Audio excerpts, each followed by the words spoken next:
श्रीमद् भगवद गीता दूसरा अध्याय 11वां श्लोक।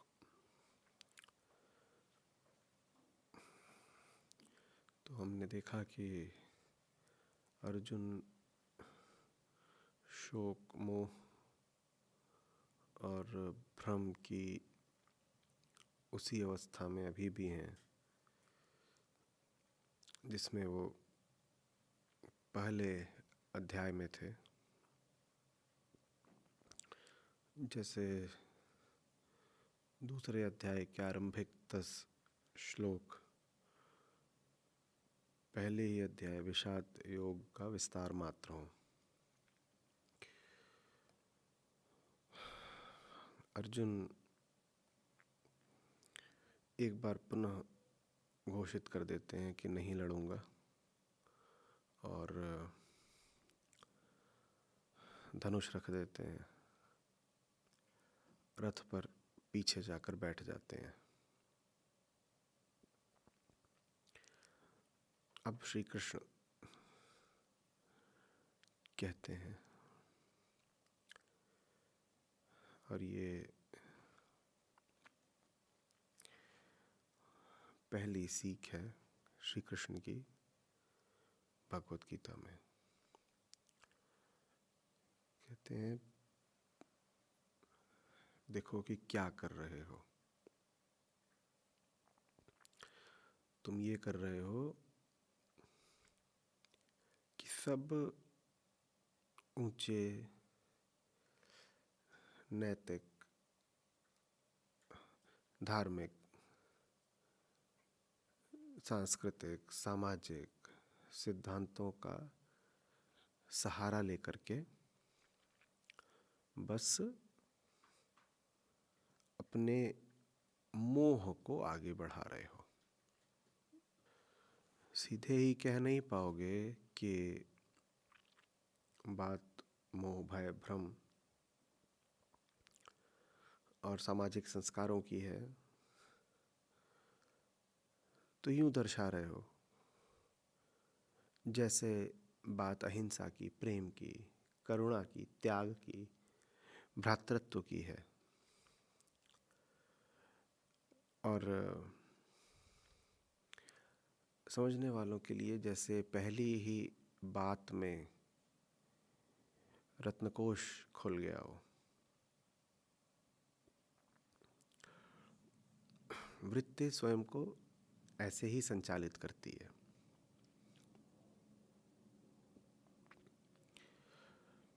तर्क का सहारा लेती है, विचार का सहारा लेती है, सिद्धांत का सहारा लेती है और उनको बस साधन की तरह इस्तेमाल करती है अपना मंतव्य, अपना मंसूबा आगे बढ़ाने के लिए। वृत्ति कभी स्वयं को किसी सिद्धांत के अधीन नहीं करेगी। वृत्ति नहीं कहेगी कि धर्म के समक्ष झुक जाना है। वृत्ति धर्म को साधन बना लेगी अपनी रक्षा का। वृत्ति धर्म के मार्ग पर नहीं चलेगी, वृत्ति अपने मार्ग पर चलेगी और अपने मार्ग पर धर्म को ढाल की तरह इस्तेमाल करेगी।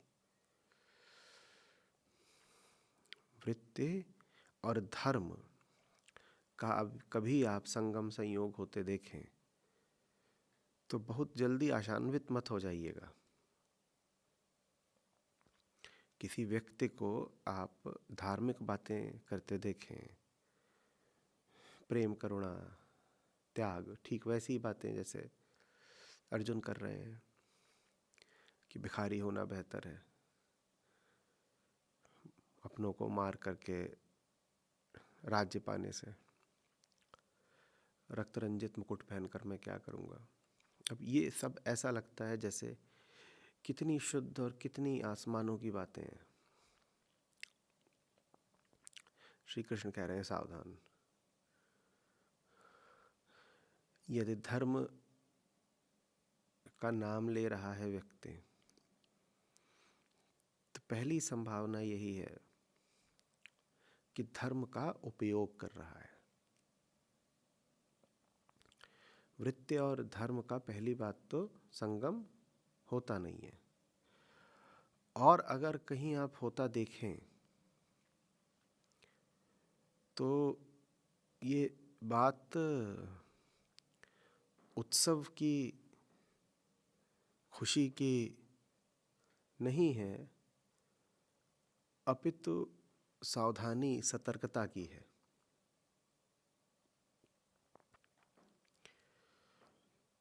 जरूर वृत्ति इतनी चढ़ी हुई है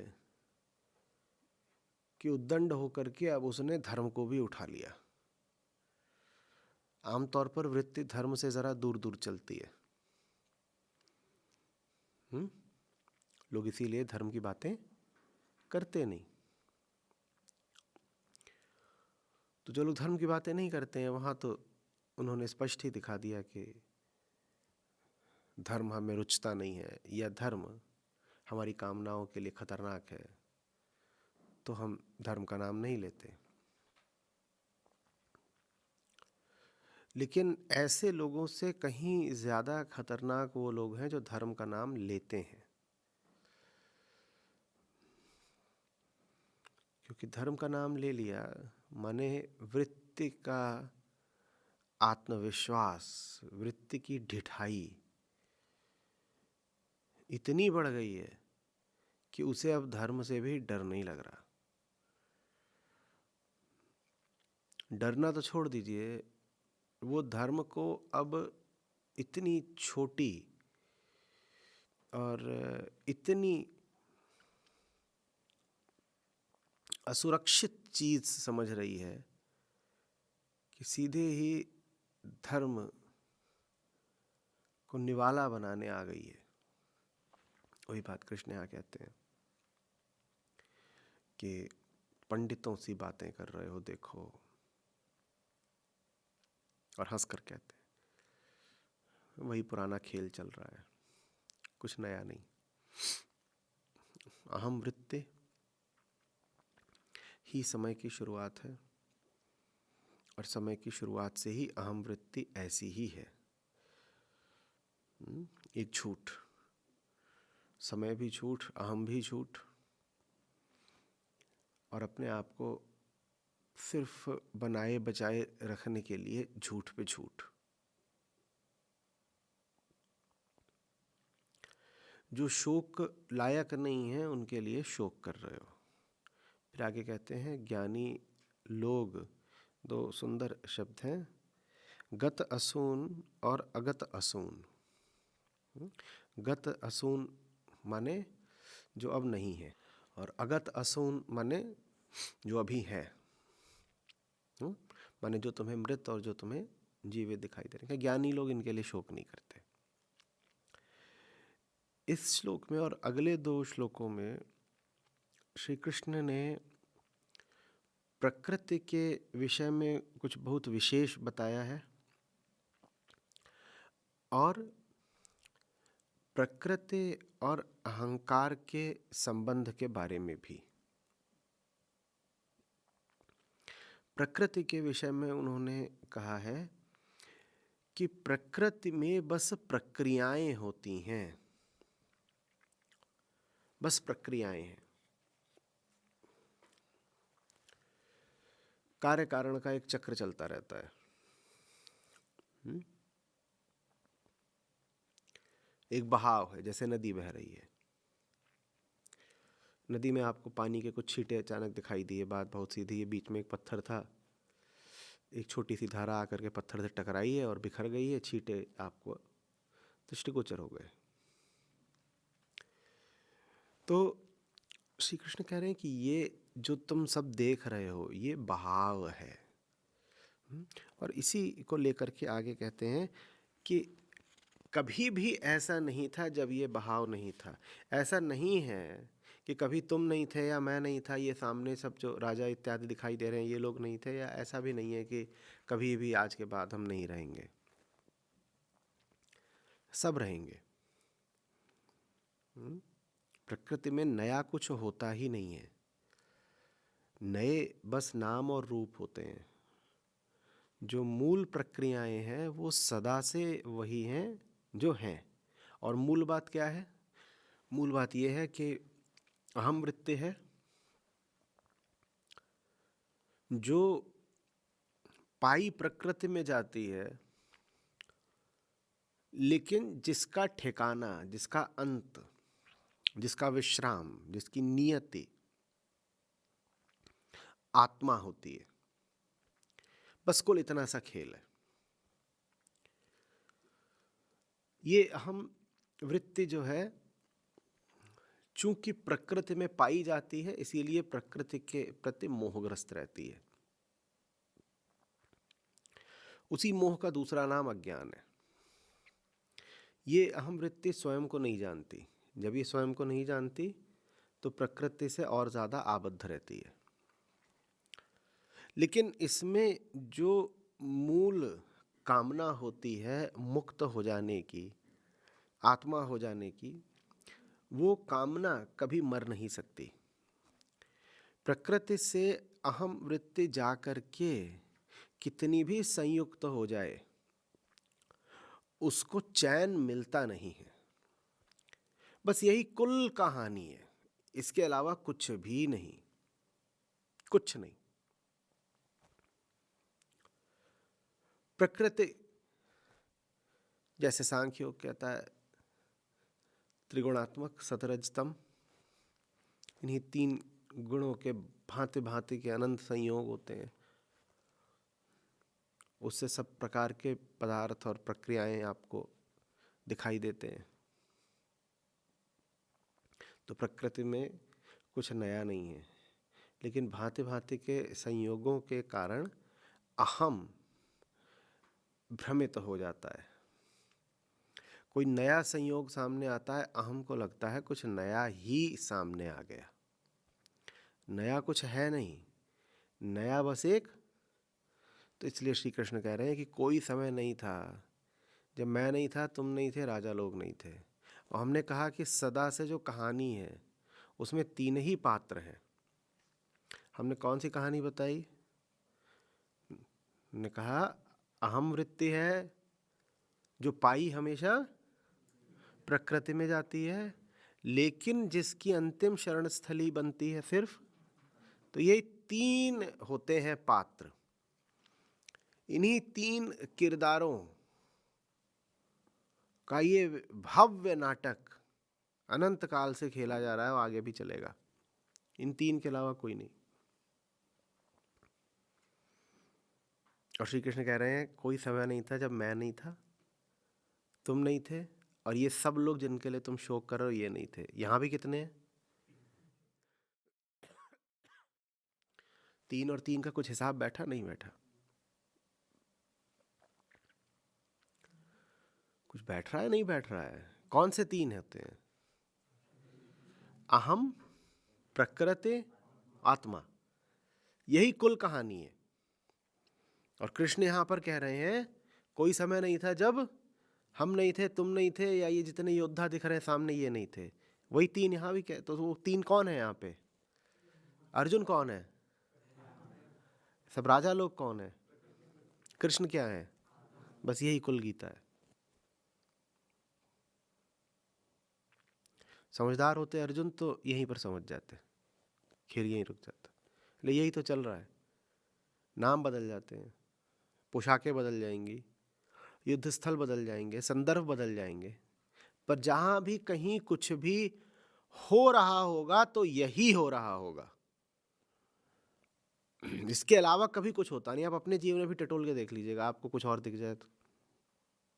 कभी भी कुछ भी हो रहा होगा, बस यही हो रहा होगा। अर्जुन होंगे, कृष्ण होंगे, और ये पूरा चारों तरफ से घेरे हुए कुल खानदान और दुनियादारी का कुनबा, यही सब होगा। हाँ, उनके सब नाम वाम बदल जाएंगे। जरूरी नहीं है कि जिन्होंने घेर रखा हो वो व्यक्ति रूप में ही हो, कोई और भी रूप हो सकता है। तो रूप तो बदलते ही रहते हैं। प्रकृति को ही तो माया बोलते हैं ना। अब माया क्या है? बहुरूपिणी। महाठगिनी, रूप बदलना ही तो उसका विशेषज्ञता का काम, यही तो जानती है। नहीं पकड़ ली जाएगी, पहचान ली गई तो नए नए रूप में आती है, कुछ और बनकर आती है। अर्जुन ठगे जा रहे हैं। समझ में आ रही है बात? अहम का संबंध क्या होना चाहिए प्रकृति से? क्योंकि यहां पर कृष्ण अर्जुन को प्रेरित कर रहे हैं एक संबंध रखने के लिए। क्या संबंध होना चाहिए?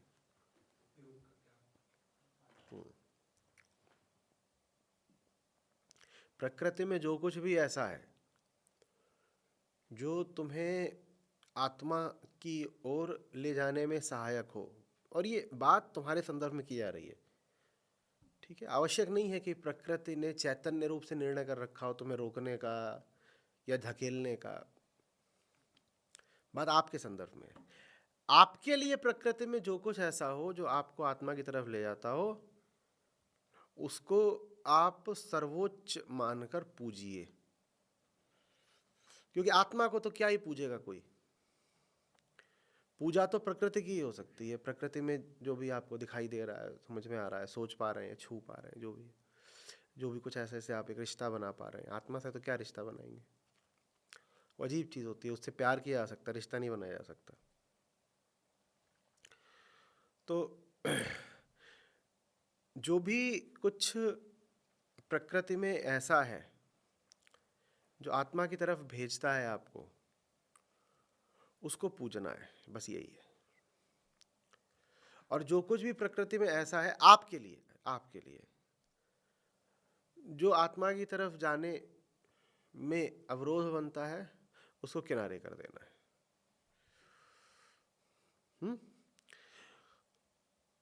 जब किनारे करना है तो इस तरह करना है कि किनारे करने में भी कहीं लिप्त ना हो जाए। जब पूजना है तो भी ऐसे पूजना है कि पूजने में भी कहीं लिप्त ना हो जाए। क्योंकि भाई पूजना लक्ष्य, पूजना भी साधन है। पूजा का लक्ष्य पूज्य वस्तु से एकत्व तो नहीं होता। पूजा का लक्ष्य होता है पूज्य वस्तु के माध्यम से समस्त जगत से मुक्ति, और समस्त जगत में सम्मिलित होती है वो पूज्य वस्तु भी। तो लिप्त पूज्य वस्तु से भी नहीं हो जाना है। और जब सामने अवरोध आए कि मेरी जो व्यक्तिगत कहानी है भाई, जो कि मेरी है नहीं, कहानी बड़ी पुरानी, सबकी कहानी है, मेरे लिए तो मेरी ही है, मुझे तो ऐसा ही लगता है। तो मेरी कहानी में मुझे जो बाधा आती है, उस बाधा को भी ऐसे हटाना है कि हटाने में कम से कम समय, ऊर्जा और ध्यान लगे, रुक नहीं जाना है। जैसे सड़क पे कोई गड्ढा आ गया हो, वहाँ खड़े होकर के आप गड्ढे का आकार नहीं नापने लगते, ठीक ना? आप गड्ढे को गरियाने लगते हो, न गड्ढे की दुष्टता पर विचार करने लग जाते हो। क्या करते हो? जल्दी से जल्दी कम से कम समय लगाते हुए, गड्ढे को अपने मन का कम से कम हिस्सा देते हुए, बस अपने आप को बचा करके। वही श्री कृष्ण ने चाहा था जब उन्होंने कहा था युद्ध ना हो तो भला। क्योंकि युद्ध का होना भी अर्जुन के लिए ठीक नहीं है। 18 दिन तक लगातार किसके विषय में सोचना पड़ेगा? किसके बारे में सोचना पड़ेगा? सामने प्रतिपक्षी हैं, क्या चालें चल रहे हैं, आज क्या व्यूह रचना होगी, फलाने को कैसे मारे, उस योद्धा को कैसे घेरे, दिन भर यही सोचना पड़ेगा। अब ये सोचना सब कोई बड़े आनंद की बात तो है नहीं। तो बेहतर तो ये होता कि युद्ध होता ही नहीं। पर अब युद्ध हो रहा है तो उसको करना है। जो भी वस्तु अहम को रोके आत्मा तक जाने में, उसको हटाना ही धर्म है। सिर्फ यही धर्म है। प्रकृति में तुम्हारे लिए जो कुछ भी ऐसा है जो आत्मगमन में सहायक बने, उसको पूजो। उसके अलावा कुछ नहीं है पूजनीय। और आपके लिए क्या पूजनीय है ये सिर्फ आप ही जान सकते हो, क्योंकि आपको तो अपनी मुक्ति का प्रबंध करना है भाई। दुनिया पूजती होगी किसी चीज को, आप तो ये देखो आपको किसने सहारा और सहायता मुहैया कराई। दुनिया को तो ये सब बातें एकदम व्यक्तिगत हैं, ये सब बातें अहम सापेक्ष हैं। आपको देखना है आपके लिए क्या मददगार हुआ, वो आपके लिए पूजनीय हो गया। और आपको देखना है आपके लिए क्या अहितकर हुआ, क्या रोड़ा बना, अड़चन बना, आपको उसे हटाना होगा। यही धर्म है।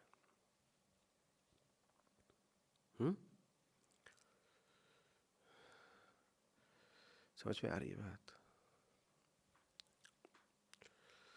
श्री कृष्ण को धर्म के दो पहलुओं में से एक सहज ही उपलब्ध हो गया है। कौन सा? जिसको पूजा जा सकता है। धर्म है किसी को पूजने में और किसी को तोड़ने में, वही दोनों साथ साथ ही चलेंगे। जिसको पूजना है वो अर्जुन के साथ ही खड़े हैं, तो इसीलिए अर्जुन के लिए आसान हो जाएगा दूसरे पक्ष को भी प्राप्त कर पाना। वो न होते अर्जुन के पास जो पूजनीय है, तो न कर पाते अर्जुन वो जो करणीय है। समझ में आ रही है बात ये? हाँ, ज्ञानी लोग जीवित मृत लोगों के लिए शोक नहीं करते। क्यों नहीं करते शोक? क्या बात है? और शोक को ना बड़ा दोष माना गया है। जैसे काम, क्रोध, लोभ, भय, ये सब मोह, ये सब दोष होते हैं, वैसे ही एक दोष शोक भी है। आप बैठ करके एकदम शोक मना रहे हो, टप टप आंसू झर रहे हैं, आह उठ रही है, छाती पीटने का मन हो रहा है, अध्यात्म में ये दोष है। कोई आपको मिले इसको लालच बहुत हो रहा है, आप उसको बोल देंगे कि ये तुम गलत कर रहे हो, ये दोष है, हो जाता है ना। लेकिन आपको कोई मिले जो दुख बहुत मना रहा हो, आप उसको ये नहीं बोल पाते देखो गलत कर रहे हो। सहानुभूति से उठती है, लगता है आदमी अच्छा है, कुछ गलत हो गया इसके साथ, इसको तो सहारा देना चाहिए, इसकी गलती क्या बताएं। पर शोक भी भय, क्रोध, लोभ, मोह जैसी ही गलती है, दोष है। तो जीवित मृत लोगों के लिए ज्ञानी लोग दोष नहीं करते। ये क्या कह दिया कृष्ण ने? जीवित मृत लोगों के लिए दोष नहीं करते, क्या, क्यों?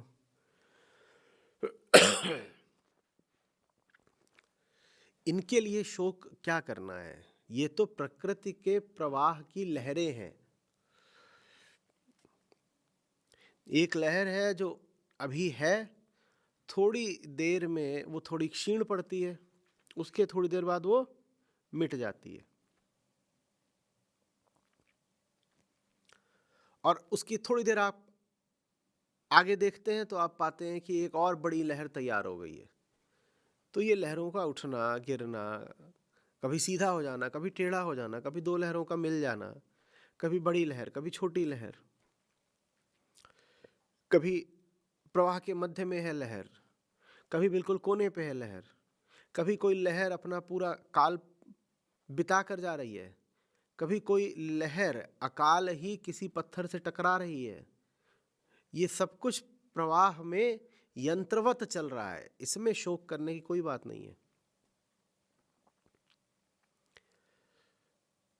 एक व्यक्ति पैदा हो गया, इसमें कुछ विशेष नहीं है। एक व्यक्ति मर गया, इसमें भी कुछ विशेष नहीं है। भूलना नहीं तुम कौन हो। कौन हो तुम अर्जुन को क्या बोल रहे हैं? कौन हो अर्जुन? आप लोग साथ चलिए थोड़ा, आज थोड़ा मामला ठंडा लग रहा है। अर्जुन कौन है? हाँ, अर्जुन अहम है ना। तो अहम के लिए हर्ष और शोक सिर्फ और सिर्फ किन दो बातों में निहित है? उसमें हर्ष है, आत्मा की तरफ कुछ ले जाए तो उसमें हर्ष है, आत्मा से कुछ दूर कर दे तो शोक है। तो अहम को यदि अधिकार भी है हर्ष और शोक करने का तो बस इन दो बातों पर। कहीं कोई बच्चा पैदा हो गया है, इसमें आपको क्या आत्मा मिल रही है तो आप काहे को हर्षित हो रहे हो? कहीं कोई मर गया है, आपकी आत्मा छिन गई, आप काहे को रो रहे हो? अब ये बात बड़ी क्रूरता की लगती है, कम से कम निर्ममता की तो लगती ही है, पर कृष्ण यही बोल रहे हैं, मैं क्या करूं?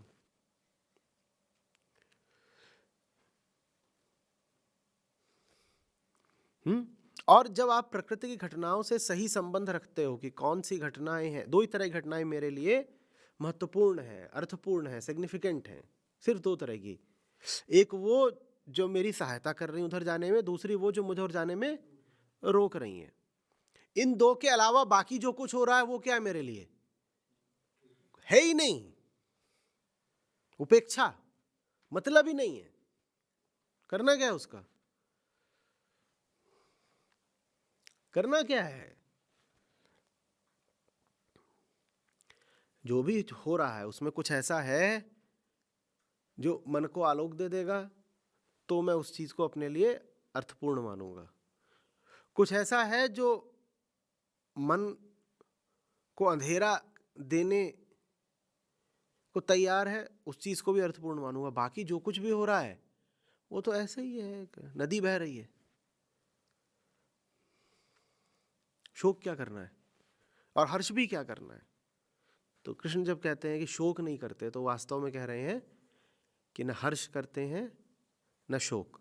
लेकिन अब अर्जुन को क्या बोलें कि हर्ष नहीं करते? अर्जुन हर्षा थोड़ी रहे हैं, अर्जुन तो शोकाकुल ही है। तो अर्जुन से आधी बात ही बोली कि ज्ञानी लोग, हाँ, जीवित मृत और तमाम अवस्थाओं में जितने जीव होते हैं उनके लिए शोक नहीं करते। लेकिन आप उसको पूरा पढ़िएगा, ज्ञानी लोग उनके लिए न शोकातुर होते हैं न हर्षातुर होते हैं। ठीक है, बस देखते हैं।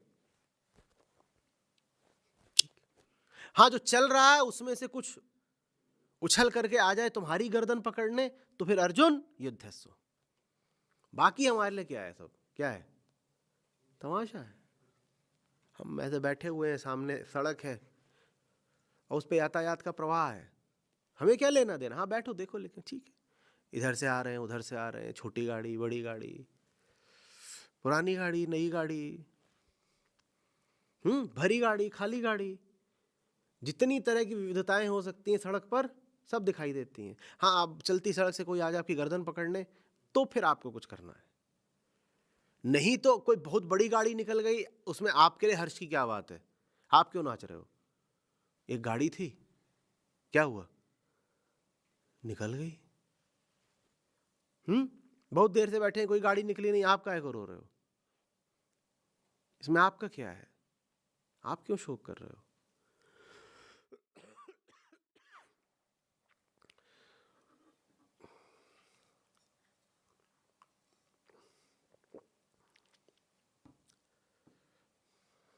समझ में आ रही है बात? ये तो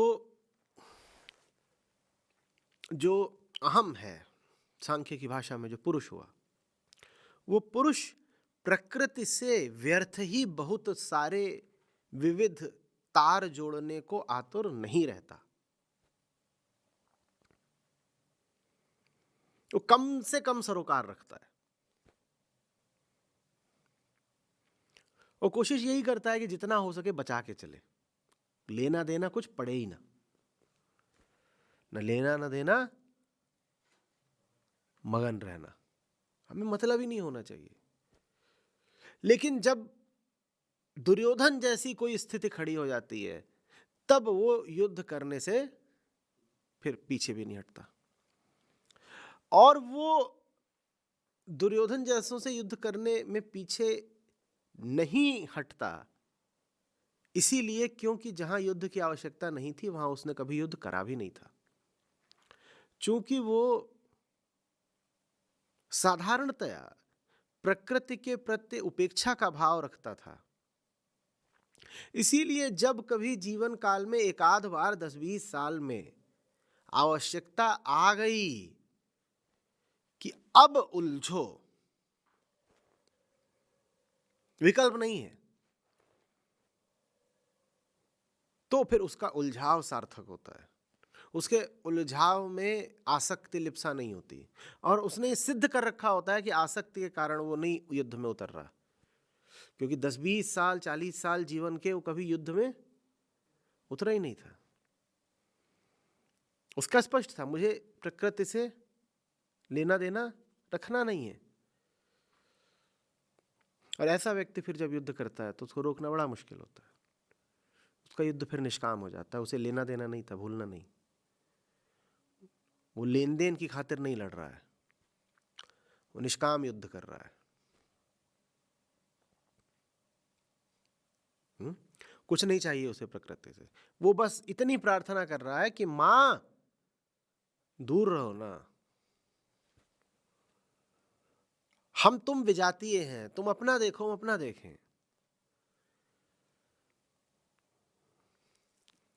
हम तुम जुड़े होकर भी बहुत अलग हैं, और हम तुम्हारे प्रति एक मूक सम्मान का भाव निसंदेह रखते हैं।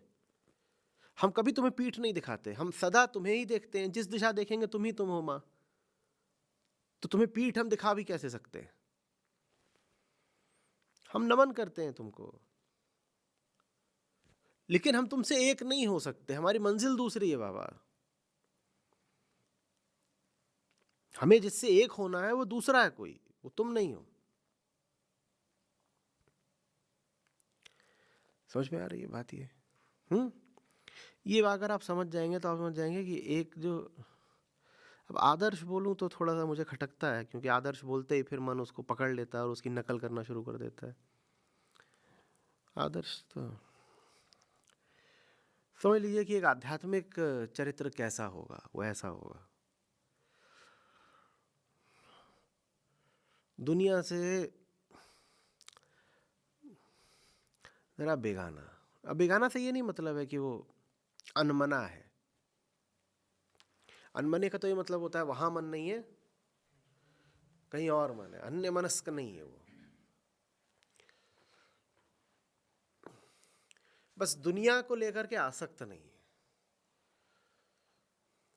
उसकी आंखों में जगत के प्रति एक भूख नहीं होती। जैसे मेरे ख्याल रूमी का है कि खोजिएगा मिल जाएगा, कि मुझे नहीं मालूम मैं कौन हूं और कहां से आया हूं और मुझे किसने भेजा है, पर इतना तय है कि यहां तो मैं बस फंसा हुआ हूं। कुछ ऐसा है, I do not know from where I come and who has sent me और डिस्पैच्ड मी समथिंग, लेकिन ये पक्का है कि ये तो मेरा घर नहीं है, ये मैं जहां पर हूं। समझ रहे बात को?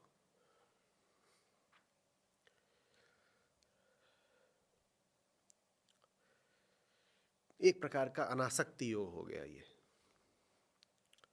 वो दुनिया को ऐसे देखता है जैसे किसी न सुलझाए जाने वाली पहेली को देखा जाए।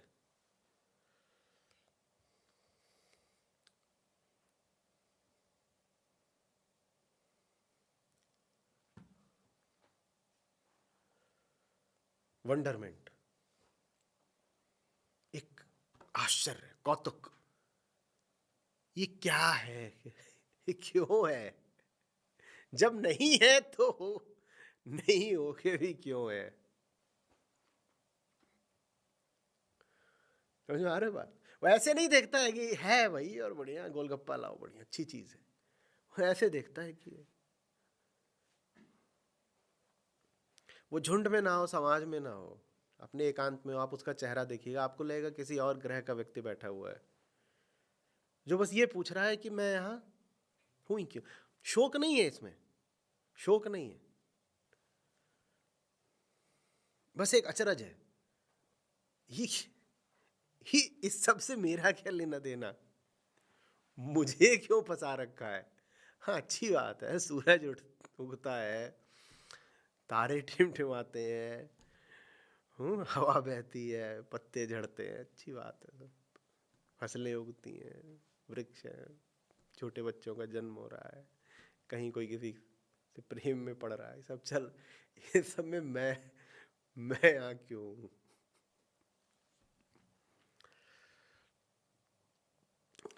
अब पता नहीं आप लोग पे क्या असर पड़ जाए, पर अब मेरे पास इतना अच्छा शायद भाषा कोश नहीं है, तो मैं कह देता हूँ वो एक मिसफिट जैसा होता है। अब इसका अर्थ ये नहीं कि आप बोल दें कि ये आचार्य महाराज बता रहे थे कि गीता में कृष्ण को मिसफिट होने की सीख दे रहे हैं कृष्ण। मैं जिस भाव से बता रहा हूँ उस भाव के साथ चलिए, उसमें से कोई छोटा सा अंश निकाल करके उद्धृत करेंगे या कि उतनी सी बात को पकड़ लेंगे, तो बात नहीं समझ में आएगी। मिसफिट समझ रहे हैं ना? फिट मैं इस अर्थ में बोल रहा हूँ कि वो फिट हो गया जो प्रकृति से ही एक हो गया। प्रकृति में ऐसे सांचे बने हुए हैं, सांचे, आप जाके उसमें ऐसे जम गए, फिट हो गए, वो नहीं हो पाता। वो प्रकृति से, जगत से, जीवन से एक नहीं हो पाता। कितना भी इंद्रधनुषी हो बाहर, सब कुछ भीतर उसके कोई बस पूछता रहता है मुक्ति कब मिलेगी।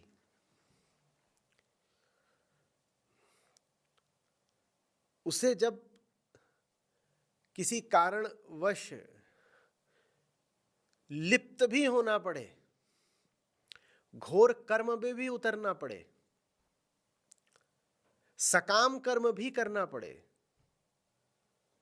तो भी उसकी आंखों में आप झांकेंगे तो आपको सवाल ये नहीं दिखाई पड़ेगा कि कामना कब पूरी होगी, आपको सवाल दिखाई पड़ेगा कि मुक्ति कब मिलेगी।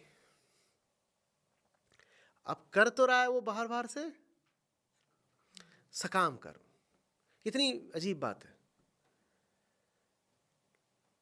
जान लगा करके आपको दिखाई देगा, आवश्यक नहीं है कि वो जान लगा के हमेशा कुछ कर ही रहा हो, बिल्कुल आवश्यक नहीं है, पर जीवन में आ जाते हैं, प्रकृति है, जीवन है, उसमें आ जाते हैं संयोग। अर्जुन ने जब छोटे रहेंगे तो चाहा थोड़ी होगा कि एक दिन ऐसा आए जब भीष्म का वध करें, चाहा नहीं होगा, पर आ जाता है।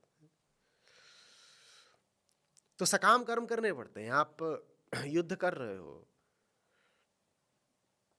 युद्ध में तो एक तल पर सकामता रहती ही है, बाण निष्काम नहीं होता भाई, बाण का एक हमेशा लक्ष्य होता है, और बाण संचालन में कामना होती है कि बाण लक्ष्य को भेद दे।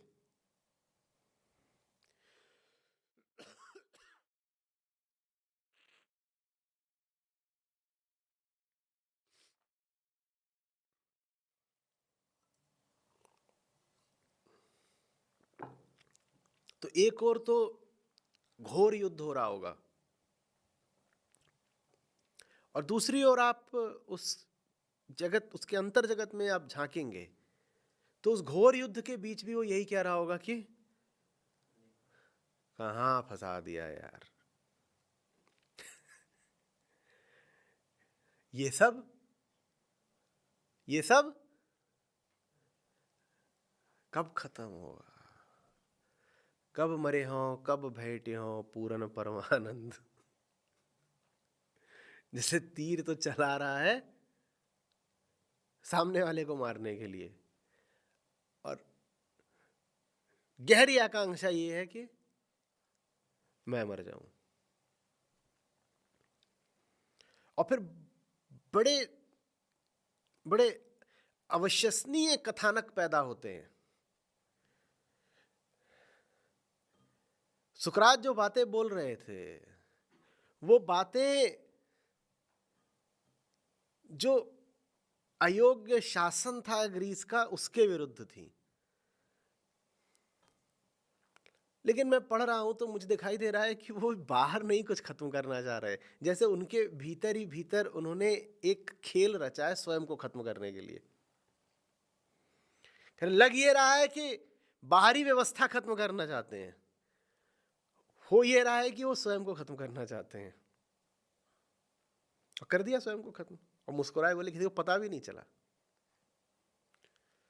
लोग यही सोचते रहे कि सुकरात शहीद हो गया, उन्हें पता ही नहीं था कि ये सब तो मैंने ही रचा था। कब मरे हों, कब बेटे हों पूर्ण परमानंद। हाँ, अब ऐसे कहीं बैठ के कोने में आत्महत्या कर लेते, उसमें कोई मजा नहीं, कायरता, कोई अर्थ नहीं उसमें। तो हमने कहा मृत्यु भी फिर ऐसी हो कि पीछे जो सब चेले चपाटे हैं, ये प्लेटो वगैरह, इनके लिए सार्थक हो जाए। तो मौत भी फिर हमने जबरदस्त रची अपनी। और मैं जितना और लोगों के चरित्रों को देखता हूं जिन्होंने कम उम्र में ही वीरगति का वर्ण करा, उतना मुझे और दिखाई देता है कि जैसे उनके भीतर कुछ आतुर था जाने के लिए। भगत सिंह तो मौखिक ही तौर पर बोलकर चले गए, बोले अगर जीऊंगा तो गड़बड़ हो जाएगी, जाने दो। बोले अभी पूरा भारत मुझे आदर्श रूप में देख रहा है, किसी को मेरे चरित्र में कोई खोट वगैरह अभी दिख नहीं रही है, पर और जीऊंगा तो मेरी कोई ना कोई कमजोरी लोगों पर प्रकट हो जाएगी। तो अभी मैंने अपने पीछे जितना बड़ा उबाल खड़ा कर दिया है, वो फिर ठंडा पड़ेगा अगर मैं जी गया, लेकिन अभी अगर मैं चला गया तो बड़ा मजा आ जाएगा, तो अभी जाने दो। और ये सब वो थे जो बच सकते थे।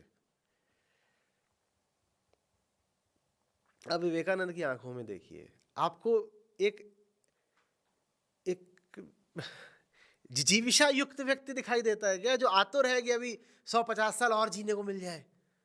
आपको ऐसा कोई दिखाई देता है? उनकी आंखों में मुझे ऊब दिखाई देती है। किसके प्रति ऊब? ऊबा तो पुराने से ही जाता है, दोहराओ दोहराओ दोहराओ। समझ गए थे यहाँ क्या चल रहा है, क्या चल रहा है, वही पुराना खेल। अब व्यक्ति समझाता भी है स्वयं को कि चलो हमें बात समझ में आ गई है, पर दूसरों को नहीं आई है, तो दूसरों की मुक्ति के लिए काम करना, जीना जरूरी है। तो उन्होंने किताबें लिख दी, बोले लो मुक्ति के लिए तुम्हारे हमारा जितना कर्तव्य था उतना कर दिया, किताबें हैं पढ़ लेना, हमारी जान काहे ले रहे। अपना सब कार्यक्रम निपटा करके ऊपरी दृष्टि गए कि बीमारी लग गई थी इसलिए चले गए। ये बीमारी नहीं, बीमारियां, बहुत सारी बीमारियां एक साथ, उनको इतनी बीमारियां कैसे लग गई, हो ही नहीं सकता। मैं जहां से देख रहा हूं जैसे चाहा था कि लगे, कब मरे हो कब बेटे हो, ऐसा खत्म करो। हाँ, ये भी नहीं है कि कर्तव्य पूरा करे बिना विदा हो जाएंगे, तो कर्तव्य सारा पूरा कर देंगे,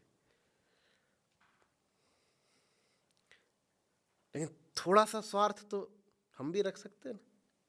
अब ये नहीं कर पाएंगे कि तुम्हारे लिए जीते रहे,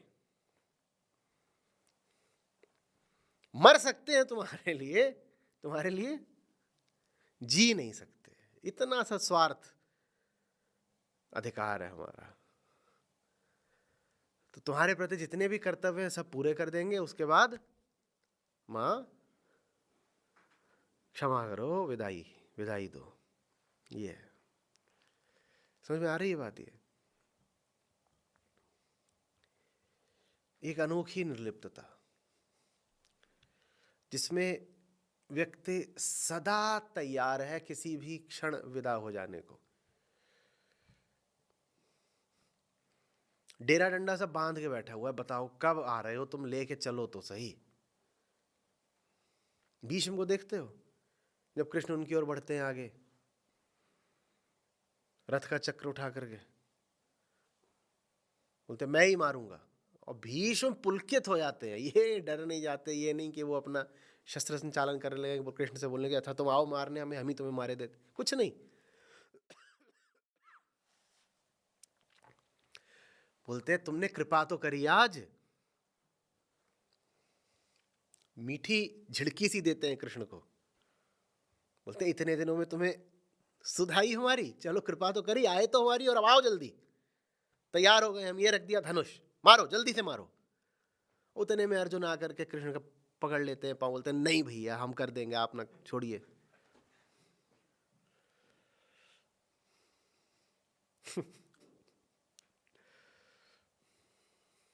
तो ऐसा होता है, तैयारी पूरी है, बैग पैक रखा हुआ है, बस उधर गाड़ी आई और इधर हम रुखसत हुए।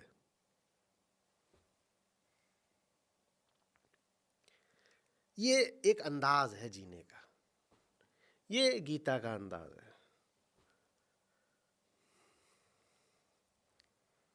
समझ में आ रही है बात? घोर कर्म और घोर कर्म के बीच भी अनासक्ति। सब कुछ कर रहे हैं और साथ ही साथ ये कह रहे हैं कि इसमें मेरा क्या है, मैं तो नाहक ही फंसा हुआ हूं, जल्दी से निपटाओ ये सब और मुझे आजाद करो।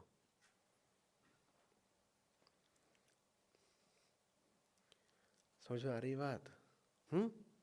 तो ये श्लोक भर नहीं है कि श्लोक पढ़ लिए और ऐसे लगा कि अच्छा श्लोक में बोल दिया है जीवित मृत के लिए शोक नहीं करते, पंडितों ऐसी बातें कर रहे हो, कोई समय नहीं था जब राजा लोग नहीं थे, तुम नहीं था मैं नहीं। ये बात दूर तक नहीं जाती, बात बहुत भीतर तक जाती है, बात बहुत निकट तक जाती है। जब आप कहते हो ना बात बहुत दूर तक जाती है, तो बात को आप अपने से दूर कर देते हो। ये कहा करिए बात बहुत निकट तक जाती है, दूर तक नहीं आती। कहाँ तक जाती? आपकी जिंदगी की बात है। जीना सिखा रहे हैं कृष्ण, ऐसे जियो ना, ऐसे जियो। और ऐसे जीने के लिए क्या आवश्यक है? ज्ञान। ज्ञान जो देख पाए यहां कुछ नया नहीं हो रहा, यहां किसी का दिल नहीं बचेगा, यहां सब सिर्फ चोट खाने के लिए आते हैं। चोट इसलिए खाते हैं क्योंकि सबको लगता है कि हाँ कुछ नया हो सकता है। नया होगा नहीं, तुम्हारा दिल टूटेगा, पत्ता लगेगा, पत्ता झड़ेगा।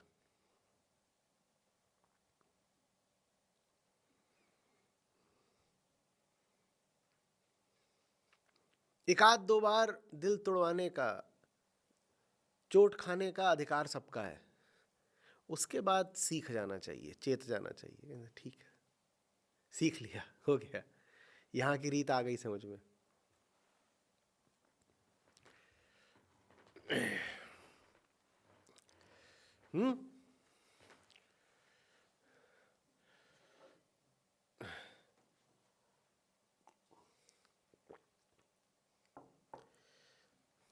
तो वृक्ष है और पत्ता है, और पत्ता झड़ रहा है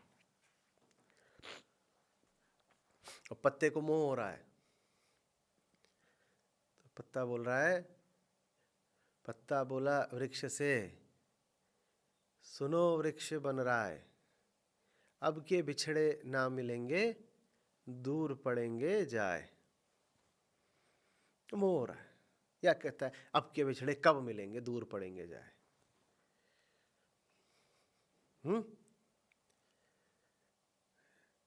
तो वृक्ष बोला पात से, सुन पत्ते मेरी बात, इस घर की ये रीत है, एक आवत एक जात। वृक्ष ऐसा हो जाना है।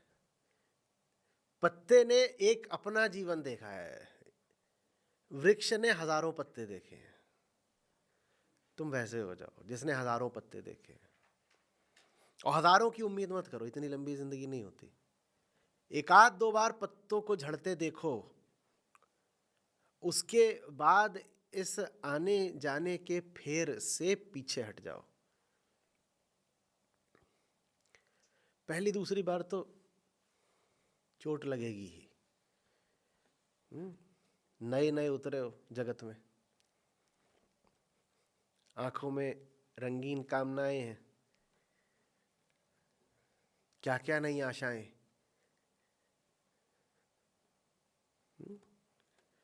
एक दो बार चोट खा लो, बार बार ना खाओ, वो भी एक ही जगह पर एक ही तरीके की।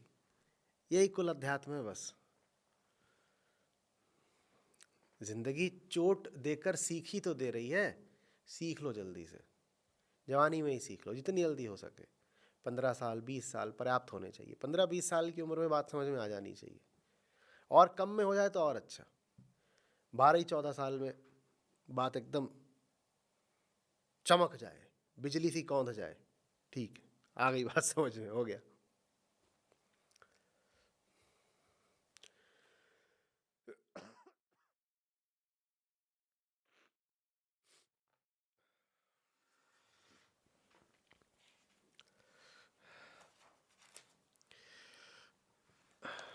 फिर कृष्ण ये भी कहते हैं, और ऐसा भी नहीं है कि इसके बाद हम सब लोग नहीं रहेंगे। जब नहीं रहेंगे तो युद्ध क्यों करवा रहे हैं? अगर ये खेल चलता ही रहना है, और कृष्ण कह रहे हैं अर्जुन से कि तुम जीतो तुम हारो तुम कुछ करो। जैसे आज महाभारत लड़ी जा रही है, 100 साल बाद फिर लड़ी जा रही होगी, फिर 100 साल बाद फिर, और 100 साल बाद भी जैसे जैसे ज़्यादा बोल दिया हो, जैसे प्रतिपल लड़ी जा रही होगी प्रत्येक स्थान पर। जब ये सब चलता ही रहना है, कुल खात्मा अधर्म का होना ही नहीं है, तो फिर लड़ा काहे को रहे हैं अर्जुन को? वो प्रकृति का काम है कि वहां ये सब चलता रहेगा। मुक्ति प्रकृति को नहीं चाहिए, तो प्रकृति तो अपना झूमती रहेगी, लहराती रहेगी, उसमें लहरें ऐसी उठती रहेंगी। मुक्ति प्रकृति को नहीं चाहिए, प्रकृति अपना काम करती रहेगी। मुक्ति किसको चाहिए? अहम को चाहिए। तो ये जो युद्ध करने की सीख है वो अर्जुन को दी जा रही है। तुम अपना काम निपटा लो, और ये तर्क मत देना कि मैंने ये सब कर भी दिया तो उससे दुनिया में बदल क्या जाएगा। तुम दुनिया के लिए नहीं जीते, तुम दुनिया से मुक्ति के लिए जीते हो। आता है ना बीच में कई बार तर्क, और आप गीता को भी उद्धृत कर सकते हैं वैसा तर्क देते समय, कि श्री कृष्ण बोल गए हैं कि ऐसा कोई समय नहीं होगा जब अर्जुन, मैं, तुम और ये सब राजा लोग नहीं होंगे, ये सब लगातार रहेंगे। माने ये तीन कौन? आत्मा तो है ही नित्य, वो तो रहती ही है, उसकी तो कोई बात ही नहीं, पर प्रकृति भी रहेगी, और प्रकृति में कैद अहंता भी रहेगी। जब इन्हें रह ही आना है तो फिर बाप दादों की हत्या क्यों करवा रहे हैं अर्जुन से? प्रकृति की खातिर नहीं, प्रकृति को रह आना है। आपको तो अपना हित देखना है ना। आपका हित इसमें है कि आप वो करें जो आपको मुक्ति देता है। कुछ है जो आपकी मुक्ति में अड़चन कर रहा है, आपको लड़ना पड़ेगा, आप पीछे नहीं हट सकते। आप भीष्म से, दुर्योधन से, द्रोण से नहीं लड़ रहे हो, आप अपने रक्त से लड़ रहे हो। इन सबसे रक्त का नाता है ना, और रक्त माने देह, और रक्त से लड़ना माने अपने देह भाव से लड़ना, माने अपने अज्ञान से लड़ना। समझ आ रही बात? तो एक दृष्टि से देखो तो पूरी गीता अर्जुन को देह भाव के विरुद्ध लड़ जाने की प्रेरणा है। देह भाव तो सब में होता है ना। अब समझ में आ रहा है कि क्यों कहा था कि प्रत्येक पल प्रत्येक स्थान पर महाभारत हो ही रही है? क्योंकि प्रत्येक व्यक्ति जीवन के प्रत्येक पल देह भाव से ग्रस्त है। जहाँ कहीं भी देह भाव होगा वहाँ ही आपको लड़ना पड़ेगा। देह भाव में फिर से वही तीन आ गए वापस। देह क्या हो गई? प्रकृति। देह से जो आसक्त है वो कौन हो गया? और देह से मुक्ति की आकांक्षा क्या हो गई? कृष्ण। तो ये तीन हमेशा रहेंगे, और यही महाभारत है, यही भगवद गीता का सार है। इन तीन के अलावा तुम्हें कभी कोई मिलेगा ही नहीं, पीछे नहीं हटना है।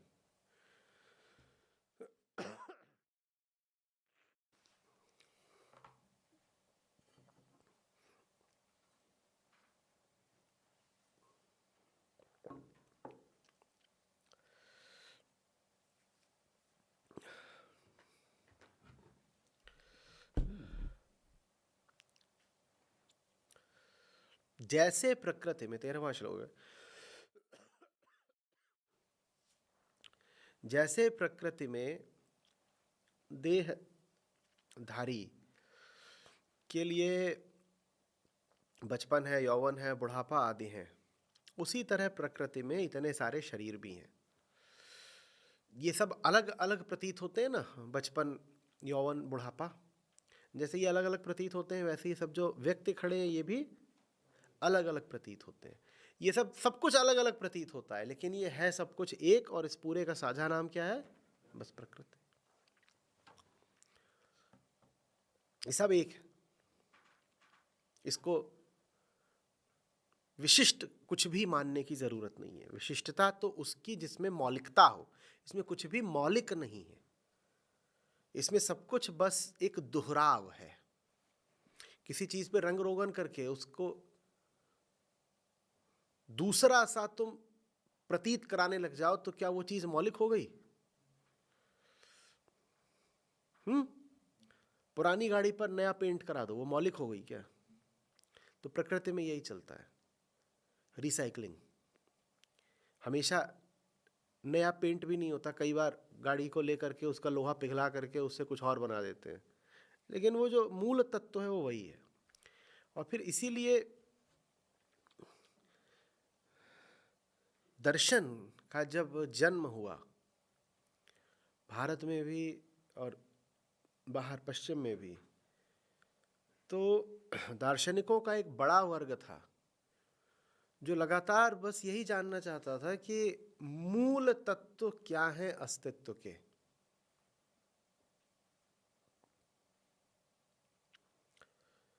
मूल तत्व क्या है? उनकी दृष्टि ये नहीं थी कि मैं कौन हूं, या भीतर क्या चल रहा है, इत्यादि इत्यादि। उनके लिए दर्शन, फिलॉसफी का अर्थ ही यही था कि पता करें कि यह मूल बात क्या है, या बस सब ऊपर ऊपर रंग रोगन चल रहा है, अंदर अंदर क्या है। और उनके लिए ये बड़ी अद्भुत बात होती थी जब वो पता कर लेते थे कि भाई ये सब चीज़ें जो अलग अलग दिखती हैं ना, इनके नीचे अणु है, परमाणु है, और वो एक ही हैं। वो वही चीज़ पता करना चाह रहे थे जिसकी बात यहाँ कृष्ण कर रहे हैं, कि यहाँ कुछ भी नया नहीं है। वही जो इलेक्ट्रॉन, न्यूट्रॉन, प्रोटॉन होते हैं, जब एक अलग तरीके से जुड़ जाते हैं तो आपको ऐसा अनुभव कराते हैं माने नई वस्तु हो। वो नई वस्तु नहीं है, वो सब पुराने सब एटॉमिक पार्टिकल्स हैं। इतना ही नहीं है, रेडियो एक्टिविटी ये तक कर सकती है कि एक एलिमेंट है वो दूसरा बन जाए। अब बताओ दो चीजें अलग अलग कहां से हो गई? 16 वाला ऑक्सीजन 14 वाला नाइट्रोजन बन सकता है, बिल्कुल बन सकता है।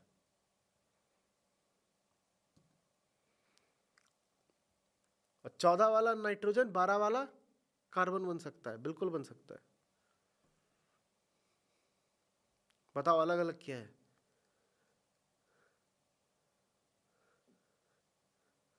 तुम बहुत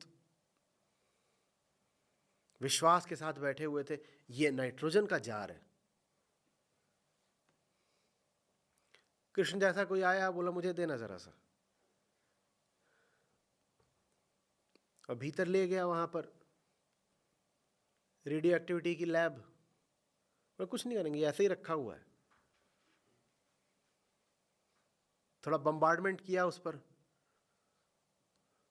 हीलियम पार्टिकल्स, अल्फा बीटा सब डाला, और बाहर लाया, बोले देखो अभी क्या बन गया। वो क्या बन गया? ऑक्सीजन बन गया। ये क्या हो गया? हीलियम हाइड्रोजन बन जाता है। कैसे? सब एक ही है। वही कृष्ण यहाँ कह रहे हैं, तुम क्या किसी चीज को विशिष्ट या मौलिक मान रहे हो? सब एक ही है, नजर का धोखा है।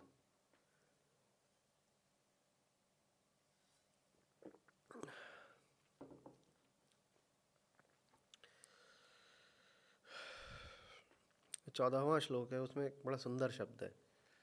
तो जैसे आगे कहते हैं युद्धस्व, उससे पहले यहाँ एक बहुत सुंदर और शब्द कहते हैं जिसके बिना युद्धस्व बहुत अर्थ रखेगा नहीं, वो है तितिक्षस्व, माने सहो, तितिक्षा दिखाओ। तो दो शब्द एक साथ चलने चाहिए, तितिक्षस्व, युद्धस्व। सहते जाओ और लड़ते जाओ। गीता की सीख, बस पिटते रहो उठते रहो, वही है ये। तितिक्षस्व युध्यस्व, सहने के अलावा कोई चारा ही नहीं है। क्या करोगे तुम? पैदा हो गए हो सहने के लिए तो पैदा हुए हो। जीवन तो चीज ही बड़ी गरिमाहीन है। जिसकी दुर्गति होनी होती है वो पैदा हो जाता है। और जीवन की जो थोड़ी बहुत गरिमा हो सकती है वो इसी में हो सकती है कि जीवन जब सोंटे लगाए तो हाय हाय करके चिल्लाओ नहीं, मूक गरिमा के साथ बस सह जाओ, पी जाओ।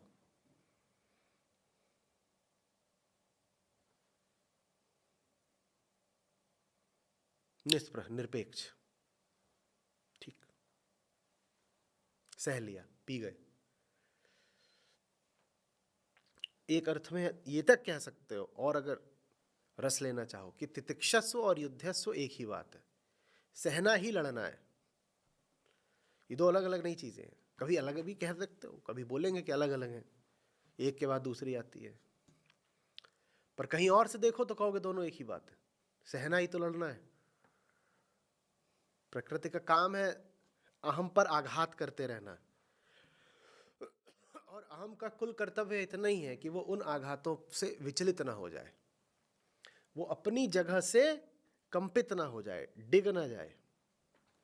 उसकी जगह क्या है? आत्मा की गोद में। मैं यहां बैठा हूं और थपेड़े पड़ रहे हैं प्रकृति के, पर मैं यहां से डिगूंगा नहीं।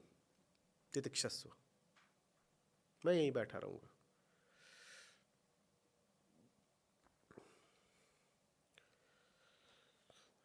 कबीर साहब एक जगह पे, बड़ा मेरा प्रिय भजन है वो, अभी अब याद नहीं आएगा, लेकिन या हो सकता है याद आ भी जाए, जहां वो एक बहुत विशेष दिए की बात करते हैं,